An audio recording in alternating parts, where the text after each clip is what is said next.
আজ আমরা শিখব বাংলা স্বরবর্ণ। চলো শুরু করি।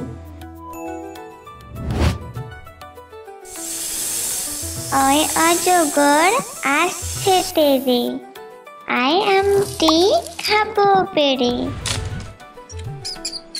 ইঁদুর ছানা ভয়ে মরে, ঈগল পাখি পাছে ধরে। উঠ চলেছে মুখটি তুলে, ঘুটি আছে ঝুলে। ঋষি মশাই বসেন পূজায়, নিকার যেন টিকবাজি খায়। একটা গাড়ি খুব ছুটেছে, ওই দেখো ভাই চাঁদ উঠেছে। ওল খেও না ধরবে গলা, ঔষধ খেতে মিছে বলা। কেমন লাগলো কমেন্টে জানাও এবং চ্যানেলটি সাবস্ক্রাইব করো আর শেয়ার করো। Tata, bye bye.